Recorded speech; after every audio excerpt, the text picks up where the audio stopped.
Literal na mamaw si Trae Young. Pinayak at pinag-skates ba naman ang kalaban? Hawks versus Pistons, kung saan unang kumana ng puntos si DeAndre Hunter para sa Hawks. Agad rin naman ito binawian ng alley-oop pass from Cade Cunningham to Jalen Duren. Medyo maalat pa si Trae Young sa first quarter. Sa mintis na yan ay sinundan naman ng magandang bounce pass ni Cade Cunningham para kay Jalen Duren. Iba talaga ang chemistry ng dalawang ito. Napailing na lang si Duren sa depensa ng kalaban. Another great pass from Cade Cunningham to Ausar Thompson for the slam. Sa wakas, under 8 minutes, nakascore na rin si Trae Young na pinag-skates pang kalaban. Di lang yan dahil Trae Young with a nice bounce pass at may kasama pang foul. At dahil dyan, napatime out ang coach ng Pistons. Larry Nance Jr. iniwang libre sa 3. Ayan tuloy, pinagbayad ang kalaban. Bumawi rin naman ang 3-point shot ang Pistons galing kay Malik Beasley. Mamaw rin sa move na ito si Isaiah Stewart matapos araruhin ang depensa ni Garrison Matthews.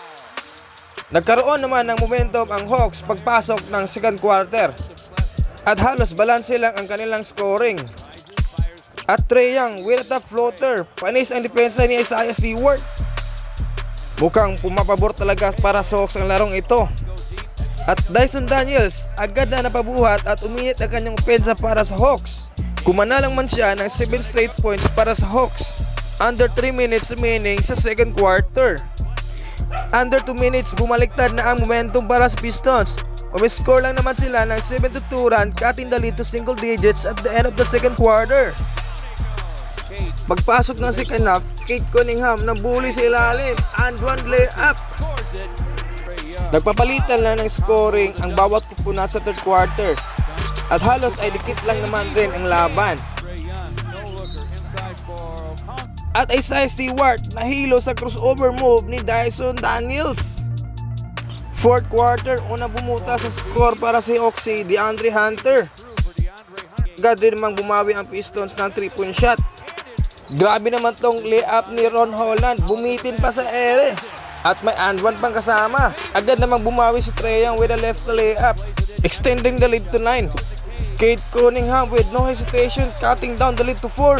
Agad rin naman itong binawian ni Trae Young with a deep 3-point shot. Cade Cunningham di rin papatalo, winalis lang depensa ni Congo. Under 31 second shot clock, Cade Cunningham with a clutch bucket to tie the ball game. Di makapaniwala ang crowd sa ginawa ni Trae Young. Literal na pinaasa at pinaayak ang fans ng Pistons sa buzzer beater to end the regulation.